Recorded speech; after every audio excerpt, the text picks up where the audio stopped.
My next guest I had the privilege to sit down with is the director of youth organizing for the GSA network. They are a queer and trans DJ. They are an avid record collector. When I tell you avid record collector, like they have thousands of vinyl records that they have in their possession that they've collected over time. And they are a community organizer. If I had to put together a list of people who I've come in contact with in my life, who are my favorite people, or favorite person to be around or to talk to or to hold space with, it would definitely be my next guest. And it's just not just when I say a beautiful person, or I don't mean necessarily physically beautiful, even though they're an attractive human being, but I mean inside, right? Their spirit and just the energy that they give off, that they exude from their person, and I pick up on that. And so they, if I had that list of my favorite people in this world, they would definitely be on that list. So I'm not going to even tell you what this episode is about. You're just going to have to listen. Hope you enjoy.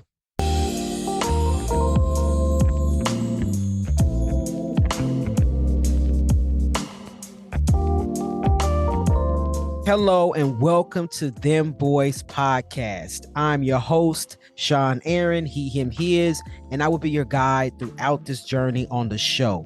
This show is a platform where trans men of color voices will be amplified as we share our stories. Trans men of color are not monolithic.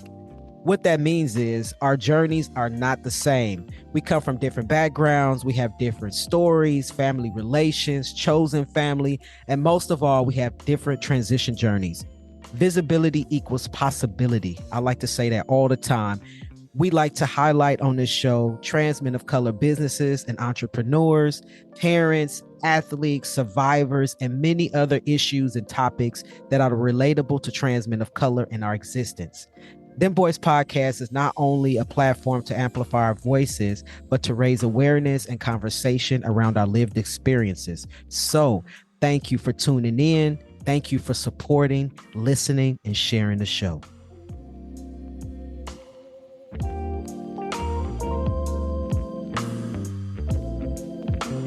Welcome to Dem Bois Podcast. I'm your host, Sean Aaron, he, him, his. My next guest is a record collector, a queer trans DJ, and director of youth organizing for Genders and Sexualities Alliance Network.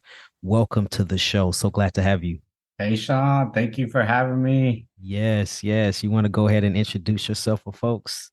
What's up, everybody listening? My name is Gabe or Gabriel. I use he and him pronouns. And really appreciate the invitation and really happy to be here on Dem Boys with Sean. And I hope everybody's doing well.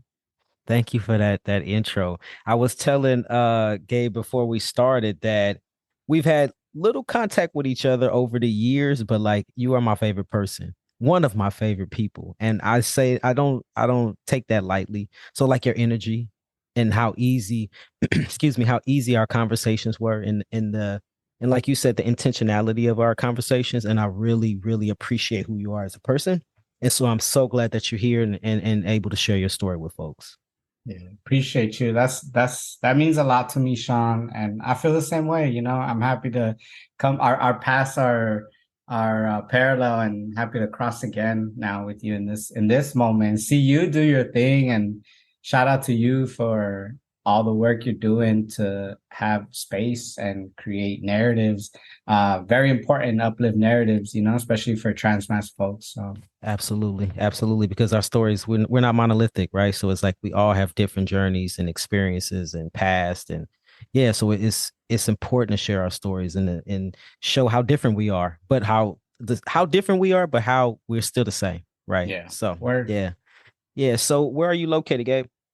I'm based on Tongva territory, land acknowledgement of the indigenous people here, also known as East Hollywood, Los Angeles area. Oh, nice. How's the weather out there right now? It's good. It's fun. It's been funny. Uh, the sun is out now, but it's been gloomy last couple of days. But it's sunny, a little warm. Y'all had that hurricane scare for a bit. Did you feel any difference, or was that just all hype? Yeah, that's fun. It was it was a moment.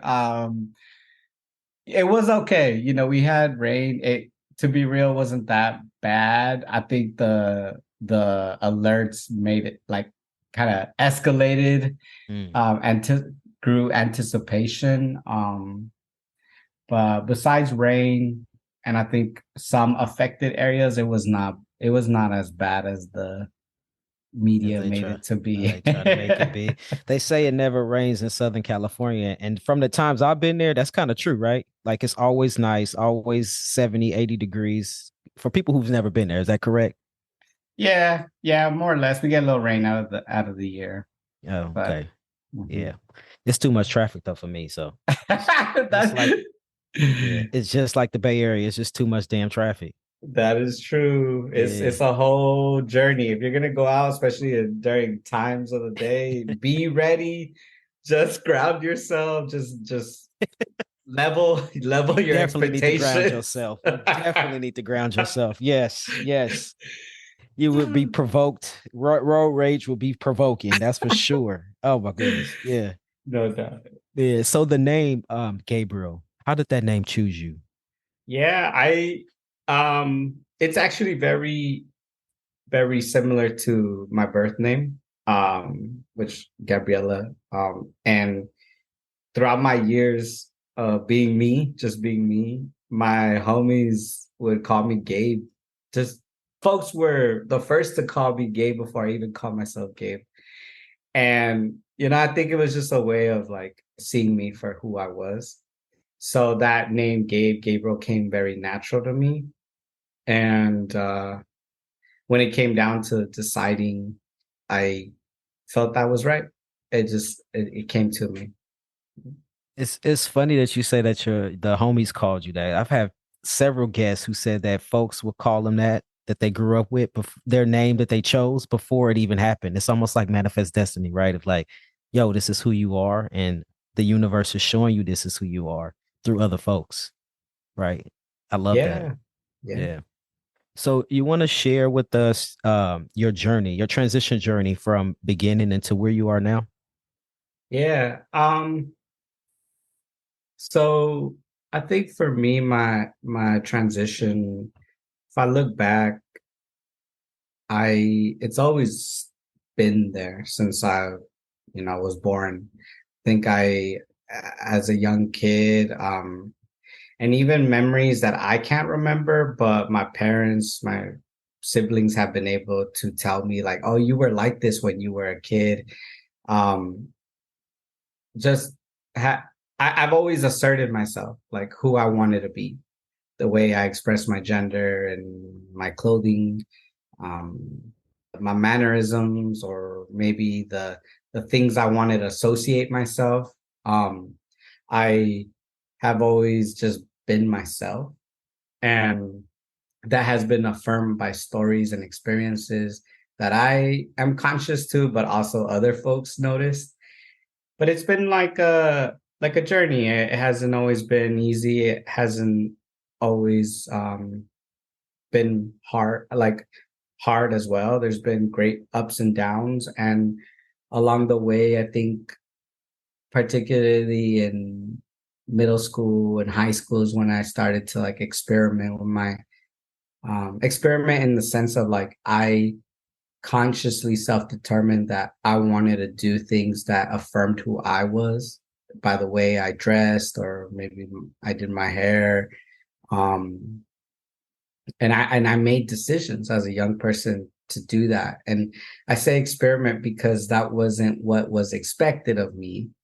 And it went against what society or um, what I was told to do or dress like, etc. Right. So I was experimenting in the ways that felt safe to me,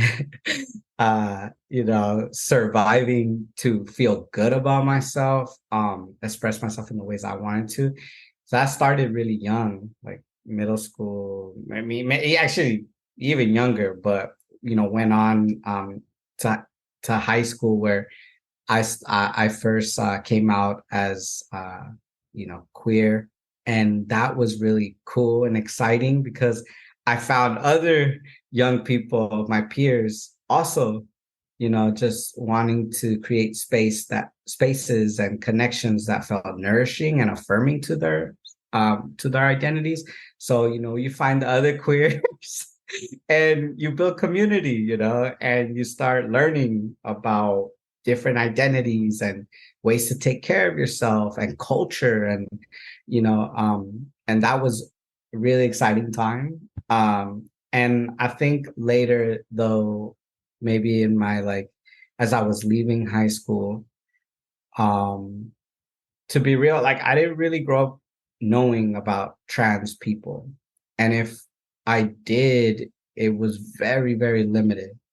And not always, I don't think I had very positive examples of trans experience. So my knowledge of myself was given to me. It wasn't accessible.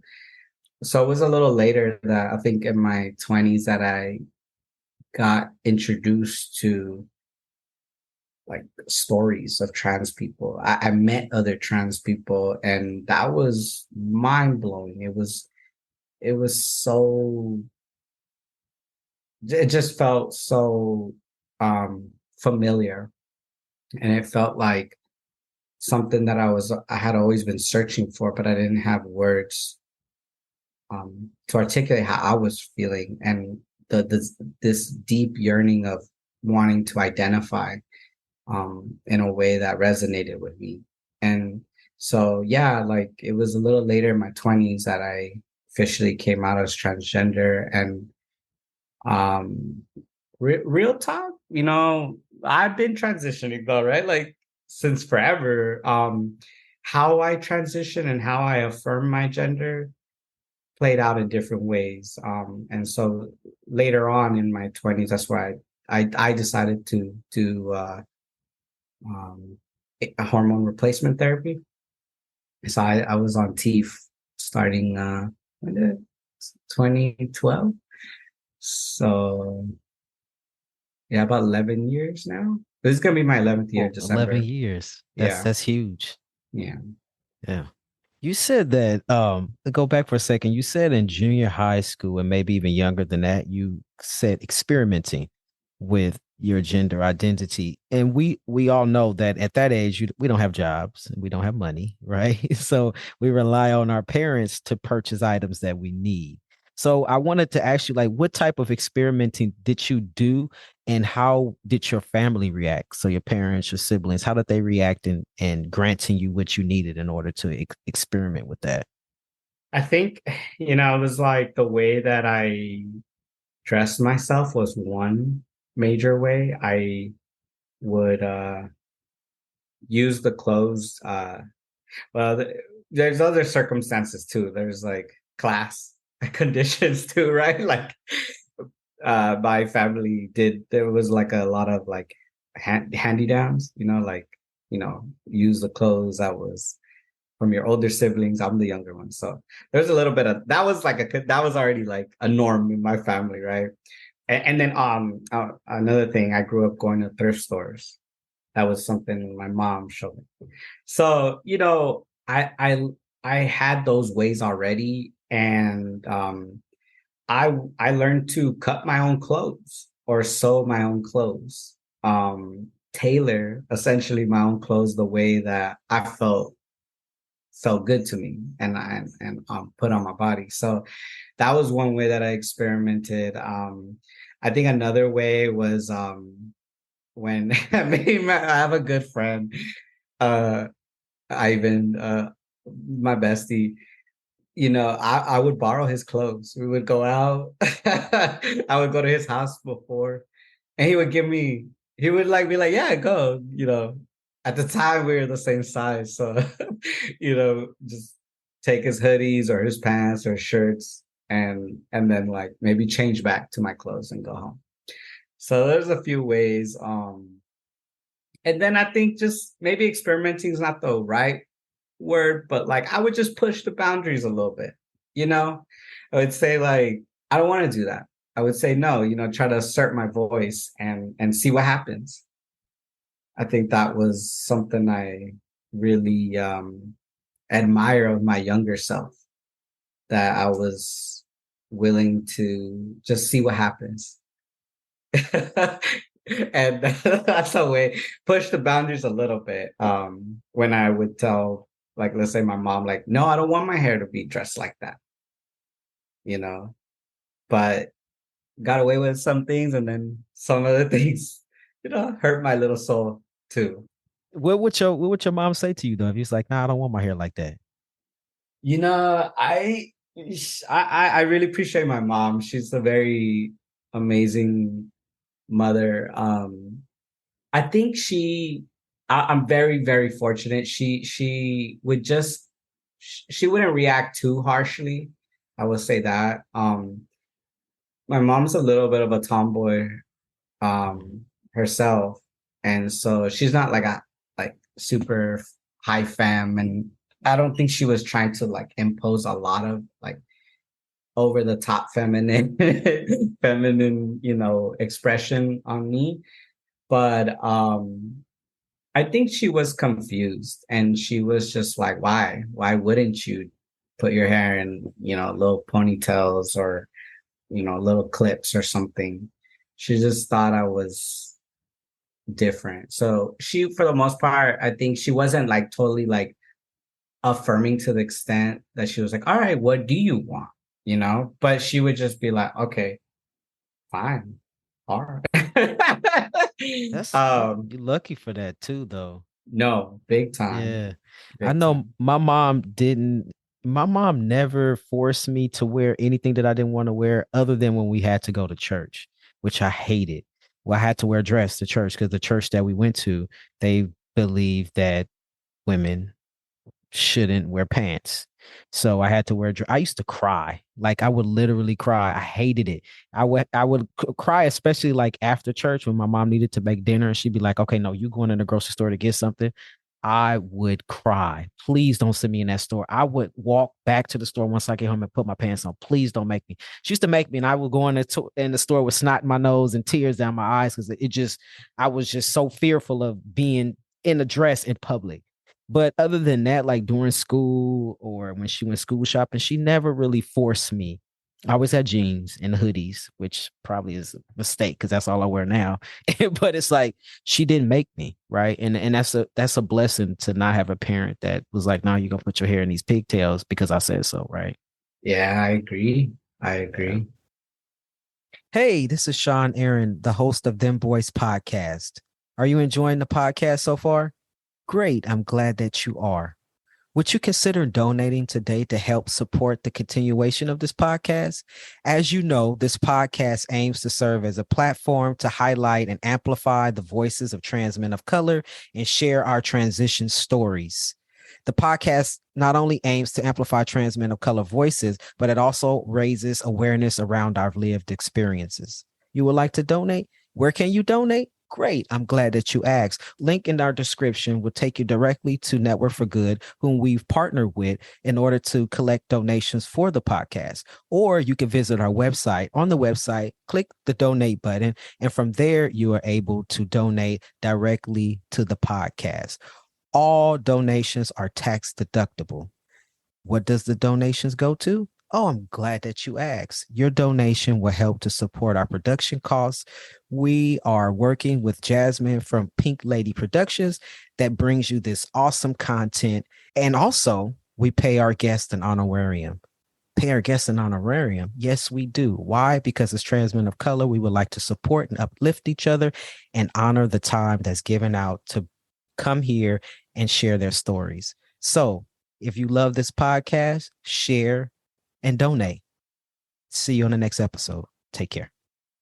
In the household, was it your mother and your father, or was it just your mother?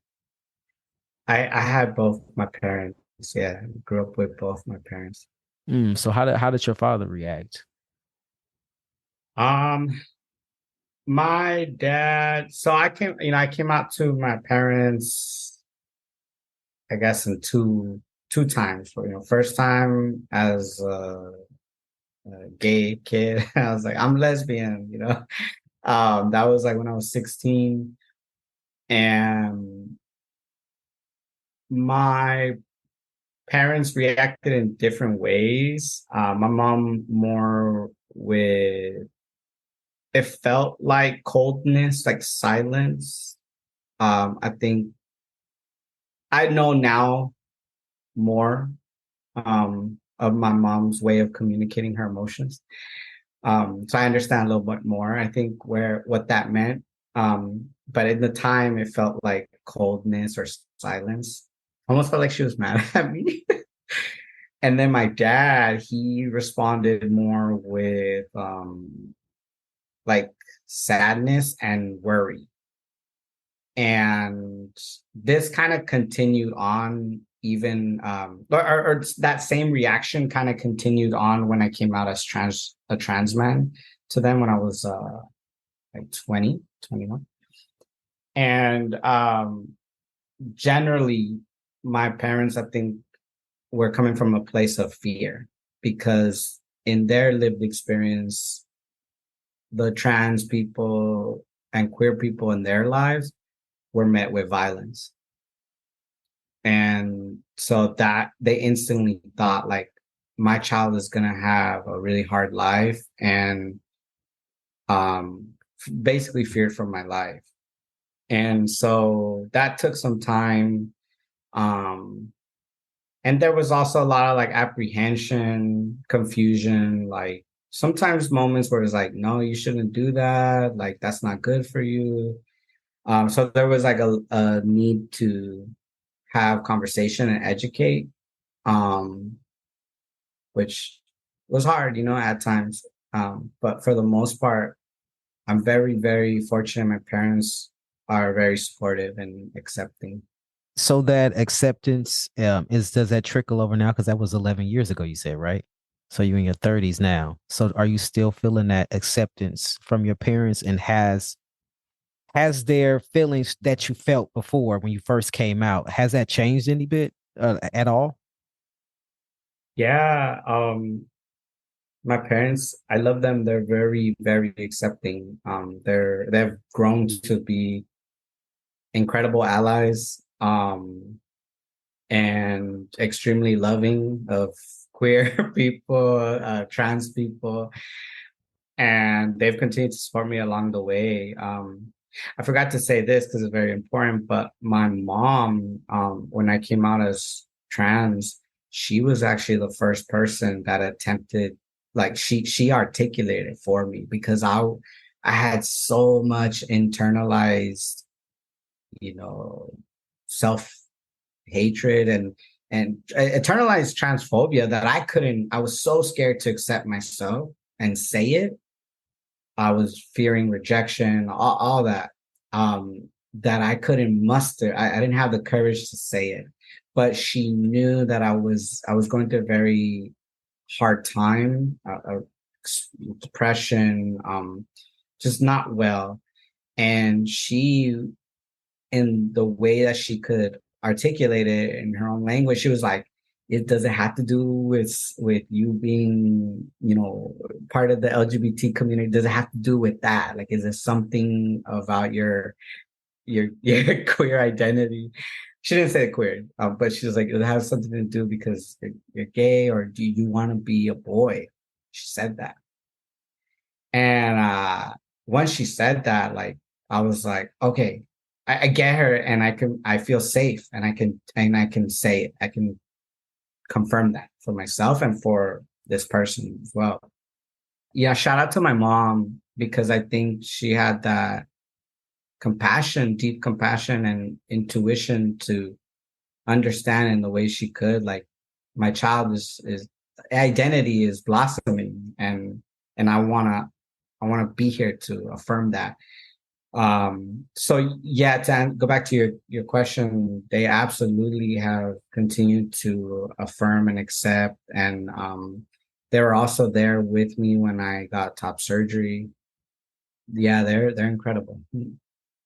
How does that feel for you? And what does that do for your own mental health to know that your parents were affirming and still are and are allies? What does that do for you? it's everything.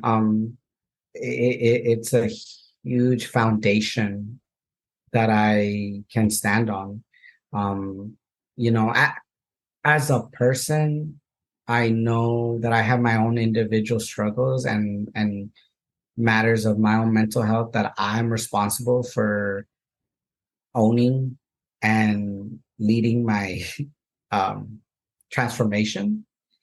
So even though I have like issues that I'm still experiencing as now an adult, at the end of the day, having that acceptance by family um, has huge immediate in the moment benefit, and also like in the long run, I have something to lean on, you know. And I think that's yeah, I'm more and more aware of how foundational that is to my livelihood, to my safety, to mm, just my ability to pursue things even beyond just like my basic needs, you know.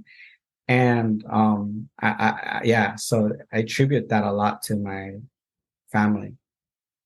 I wrote this down because I love what you just said, and I often tell folks this. I mean, people that are parents, newly parents, or let's say folks I talk to, or I don't know if I'm giving parental advice because I have a child as well, right? You said that your your parents affirming you gave you that foundation. And I like to tell people all the time how important it is for your family to affirm you. Because if your family, your parents, or whoever raised you or brought you up, it could be, you know, a loved one, it could be your mother, your father, whatever, right?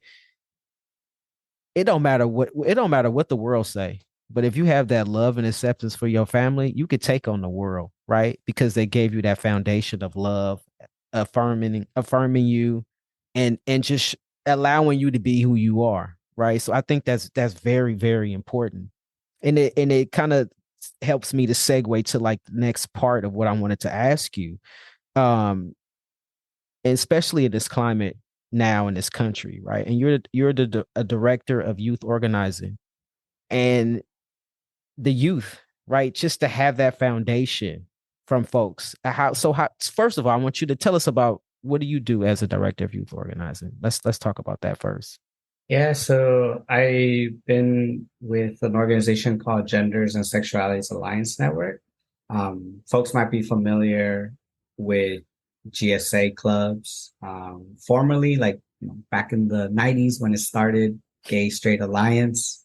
Um, so, we work with those youth-led clubs on campuses, particularly middle school and high school. And also, because of this movement of young people just seeking to have affirming spaces at school, which they spend most of their time, 8 hours of their day, right, at schools, because of their efforts, this has grown. The GSA movement has grown to even college campuses or elementary, schools. So in this organization, we support youth to elevate their leadership, their voice at school, within their schools and communities, to make changes for a more inclusive and supportive climate. And as a director, I've grown. I was SoCal lead organizer, statewide manager, and now recently program director. We Well, my role is to coordinate the team, help inform strategy and program development to meet the needs of these GSA clubs in California. And we are constantly devising how, within our nonprofit, limited resources and staff capacity, how we can offer some tools and resources for these young people to lead their own change in their high schools and their middle schools. So sometimes we also do membership development, membership meeting, a space where young people can come as like representatives of their GSA clubs and talk about with other young people hey, what are you experiencing in your school? Oh, what are you doing with your GSA club? And that creates a network of support. And also confirmation that they're not alone, that just like, them, they're also trying to lead change or even just hold space at their campus and their community for LGBT young people. So what if you have, so maybe somebody listening or a youth may come to you because, right, we had, you just talked about having that foundation and having that affirming experience. What if a youth comes to you and say, hey, my parents don't accept me. I'm having a hard time. I don't have that foundation, right? And coming from a place of privilege where you had that foundation, what would you say to someone? Like, what would be the advice that you would give them? That they are loved and they deserve love and respect. And that might not come from your family, but that can come from other family. And, we also have the agency to create community and we deserve to have access to that. And there are people that have your back. And, to support them and connecting with community, I think is extremely a way to do that. And that's kind of how I see my role. Um, in the position I hold and the work I do in community. So, I think ultimately biological family is extremely crucial and everybody deserves that. And the reality is that for many reasons, many conditions, that's not the truth for everybody. And still, even in that, they deserve to have community support, love, and respect, and find folks and have relationships that can nurture them and mirror that. And that's the brilliance, I think, of queer communities and trans communities, that we're so innovative and we're resilient, and we've been able to do that through a form of choosing our own family. And so I think there's power in choice, right? You can choose who you call family, um, what family means to you as well. And I know that's not, like, maybe that's easier said than done. And that's a journey to learn, for everybody. But they also deserve that. And I know you said it's easier said than done, and right, and it's easier the older you get, right? But what if it's Yeah. somebody that's 12 and 13 and they're like, yo, that's nothing I can do, right? Because I'm in my parents' home and I don't have that. Like, what would be your advice for someone that's younger and don't have that opportunity to maybe get out of their parents' home or have chosen family where they can go to? Yeah. I think that in those particular cases, it's important that they navigate their environment consciously with as much awareness as possible. So knowing what is going to keep you safe, and making choices off of that, right? Like, so you need shelter. Maybe your parents at this moment, they offer you a place to live, and that's important. Um, and while you're in that home, to make choices and find that maybe middle or that wiggle room where you can still affirm yourself but not put yourself in danger. I think that I remember having conversations like that with some of my past students, right? Like, what's kind of that comfort zone, and where are you willing to stretch, maybe to assert yourself or push boundaries a little bit without putting yourself in danger, because ultimately your safety, your livelihood is important, most importantly. And also perhaps where's the room where you're willing to tolerate, um maybe a little bit of pushback or not affirming comments. And I think if young people have some more people in their lives that can have conversations or even just listening moments, or even coach them to, like, live in their agency, that's so important, you know. I wish every young person can have that, you know. And then also like thinking about long term, I think young people, we want things fast. You know, we have this like, Yeah. yeah, you know, we want this like, we want to just do and live, and that's brilliant. Like that's the energy we all need and we can use, you know. Make change fast. And also maybe thinking long term, like once you're 18, right? Like you can go. Unfortunately, right? That's the state. That's the state. That's some parameters that we live by in society, right? But until you're when you're 18, think of the life you want to live too as well. Think of that, envision that, don't lose sight of that. And also in this moment where you're at, um, create possibilities within this world.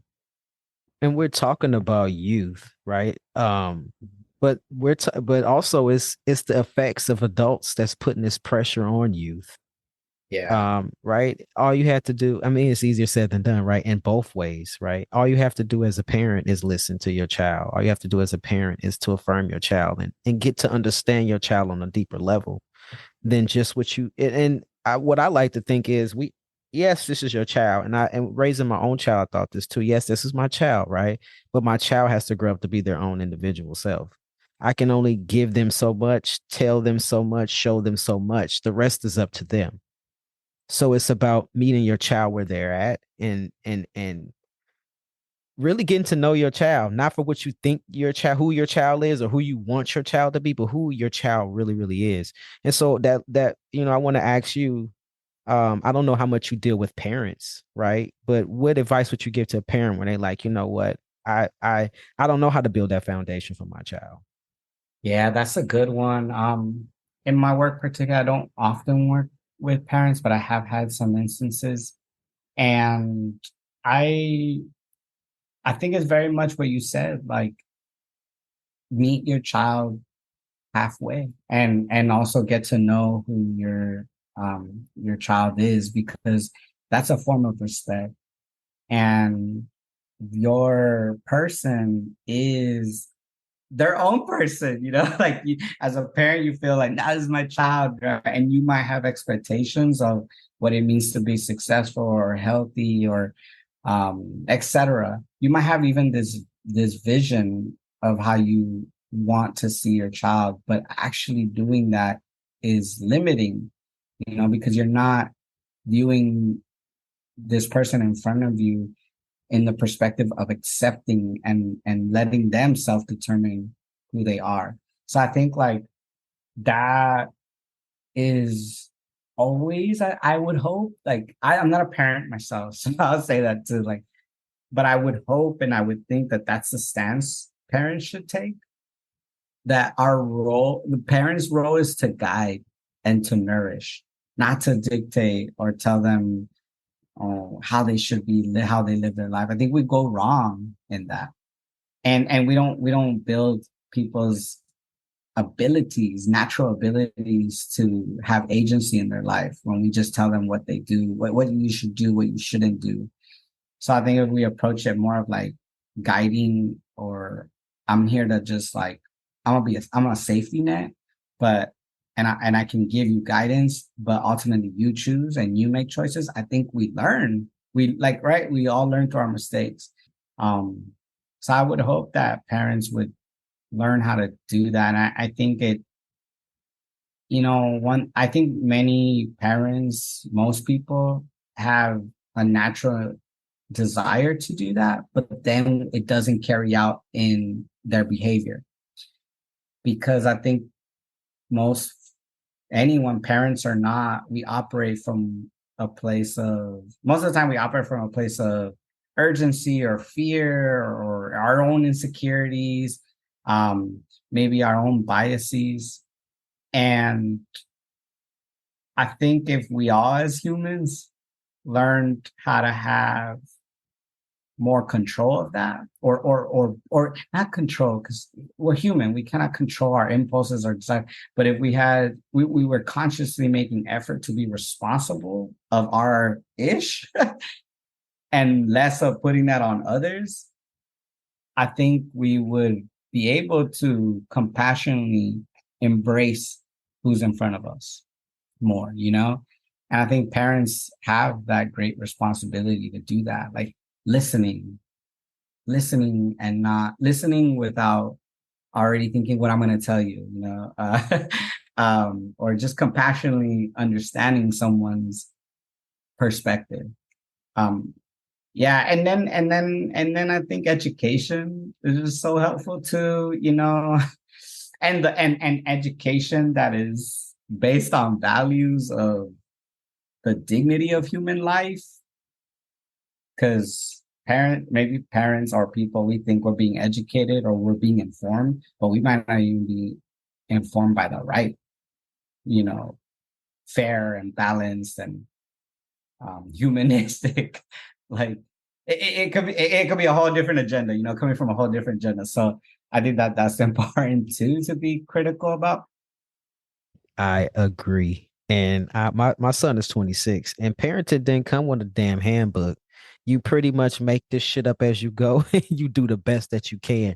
But I think one thing that I mean, you know, as a parent, sometimes my son will say stuff to me, and I'm thinking in my head, that is dumb as hell. But I would never, ever vocalize that, right? That is something that he had to figure out for himself, right? So I think we have to, as parents, because I'll speak as a parent, you have to learn how to be uncomfortable, right? And it's like, you know, it's an adult. He will learn, you know, and there's some things that he'll come back and say, you know what? And just recently he told me like 2 weeks ago, he was like, Dad, the one thing that you taught me was how to be an adult. I was like, I was mind boggled. I had no idea. Right. But it's like, I gave him that space. And then eventually he came to the realization of everything that I thought that I was teaching him. He figured it out on his own. Right. But I just like you said, I was his safety net just in case, you know, you need a little advice and you need a little bit of guidance. I'm here, but you got to go out and figure out this world on your own for the most part, right? I gave you the tools to be a good human being. And, you know, hey, this is Sean Aaron. I'm the founder and executive director of Dem Bois Inc. I am also the host of Dem Bois Podcast. As you may know, Dem Bois provides financial assistance to trans men of color in order for them to obtain gender affirming surgery. We have great news. We're currently looking for volunteers to help support our programs. Our programs include our gender affirming surgery grant program and also our personal care package program. We personally curate packages filled with personal hygiene items. Just to name a few, things like tissue, soap, towels, toothpaste, and toothbrushes. We mail them out to trans men of color across the country who may be in need of help caring for their personal hygiene needs. We are looking for volunteers to help raise funds to support our programs. Also, we're looking for someone locally to the Bay Area to help us put all of the care packages together. If our mission is something that resonates with you and you would like to help support our work, just let us know. You can send an email to hello@dembois.org. That is HELLO at DEMBOIS.org.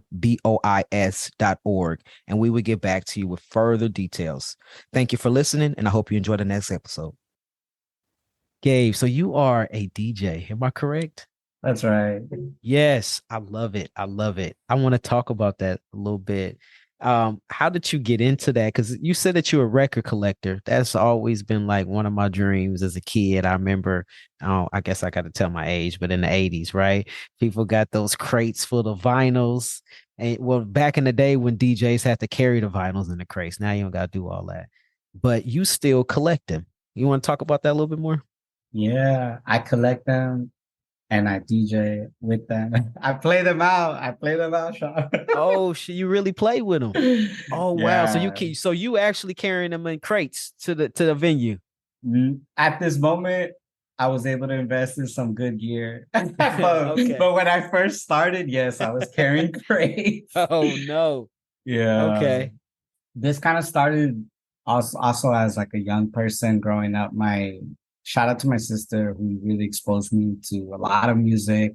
She, is an 80s kid and, was a teen in the 90s. So I kind of, through her, I inherited a lot of music, exposure to music. And then also like physical music through the form of tapes CDs.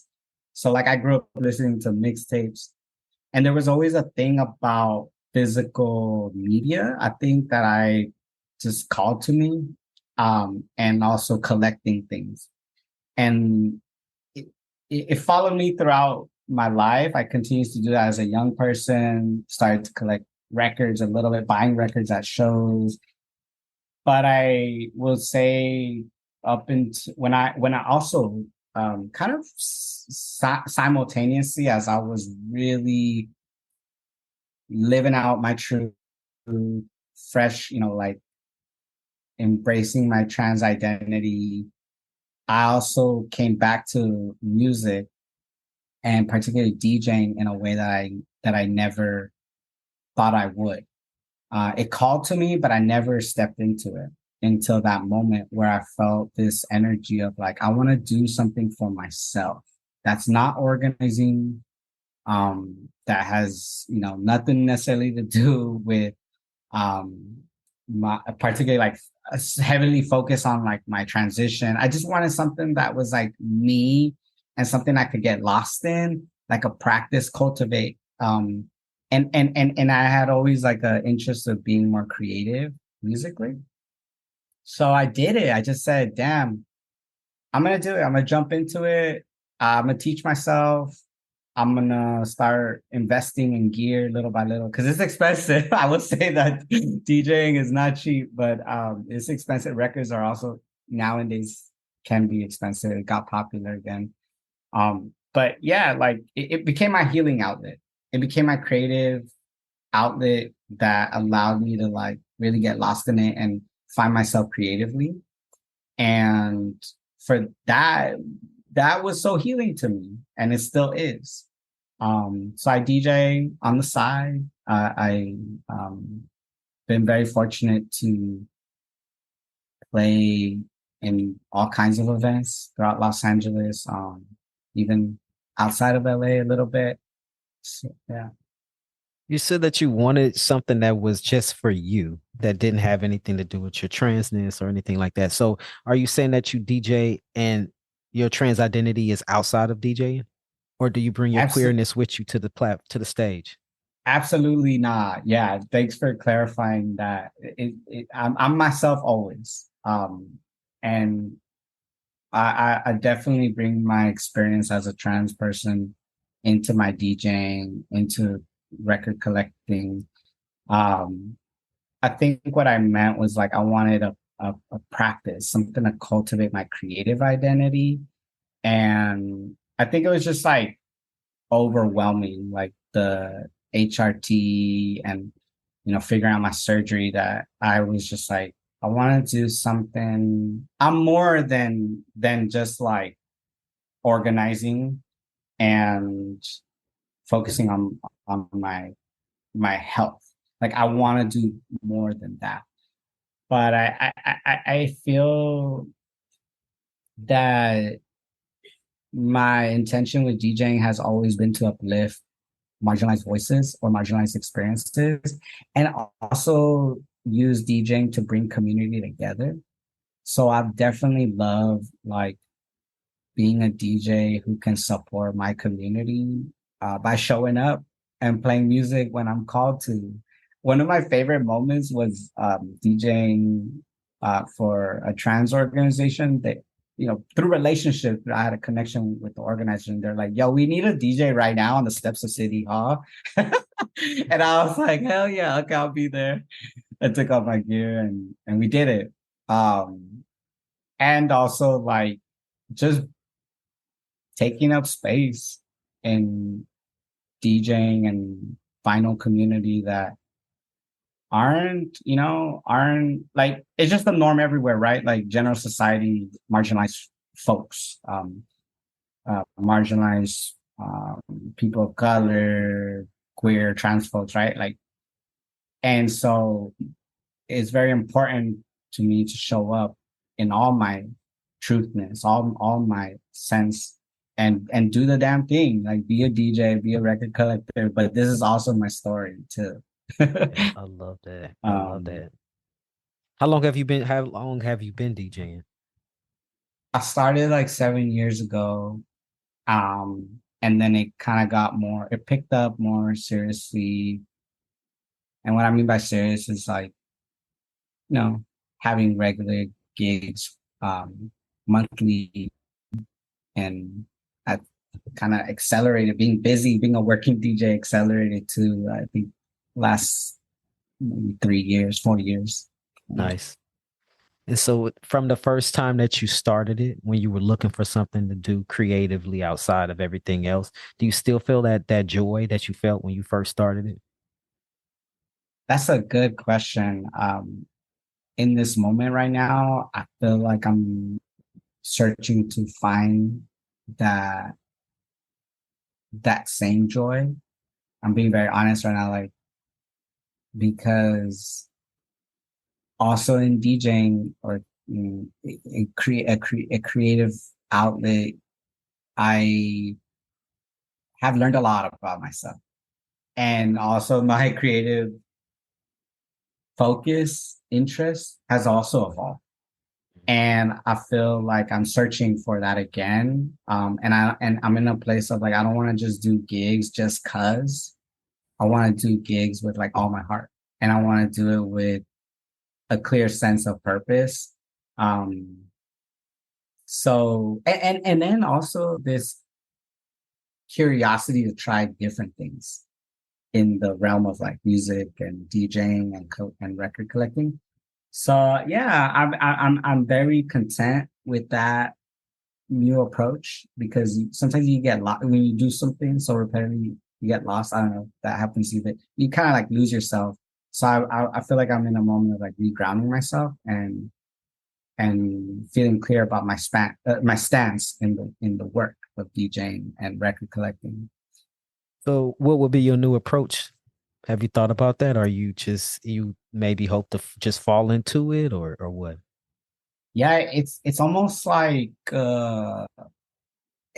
for me, it's actually going back to why I started. And my desire to DJ and collect records was to uplift communities, experiences that are marginalized, and also do it as a form of storytelling. And so it felt like I got lost in that, but actually I didn't. I don't regret all the wonderful experiences I've had, opportunities I've had in DJing. I just feel like I needed to remember that why I got into it and why I'm doing it.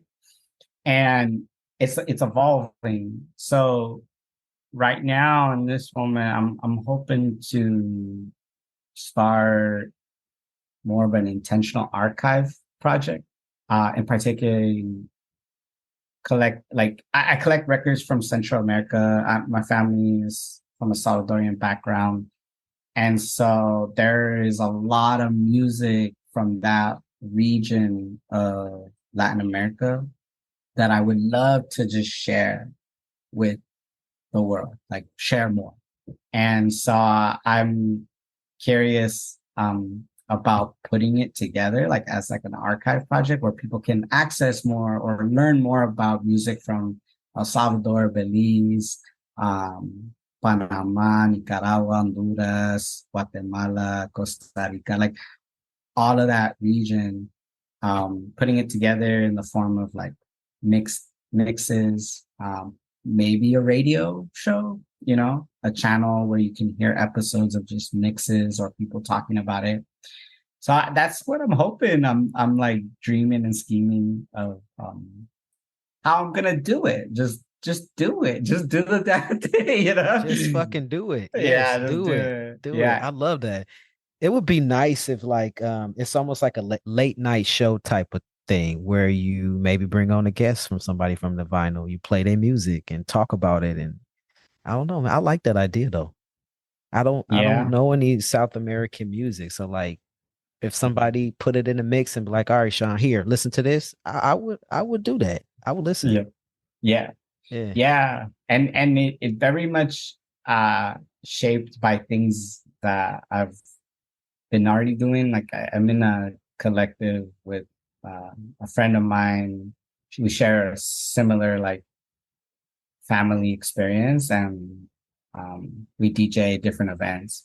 And so I just want to like contribute more to that and personally lead some projects with this wonderful collection that I've been working so hard to collect, you know. So yeah, I want to do that and just like kind of continue that effort, you know. I'm gonna have to give you a soft push, like, yo, and check Do in it. with you. Yo, did you start it yet? Did you do it yet? What you doing with your life? Are you moving? And I'm gonna have to check in, or you make sure you doing that. So I how many? appreciate that, Sean. Yeah. So how many vinyls do you have? Do you know how many you have? You know, yeah, I think maybe about mm, maybe 3,000. Damn, that's a lot. Yeah, I think I need to count, but it's pretty up there. So you need a place and a space where you put all that. Oh Where do yeah, you house it?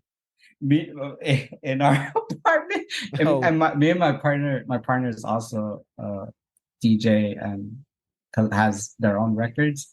oh goodness. So I'm like, damn, like when we moved in together, it's all around here, but we're creative with our space and our storage. But yeah, that's the dream, you know, maybe we can get a bigger apartment and have a room dedicated just to Just dedicated for that. Yeah, or a garage where you got the rack set up. Oh, that's wild. Who helped you move? Like you like we didn't even get to the couch yet. We just moved boxes of vinyl.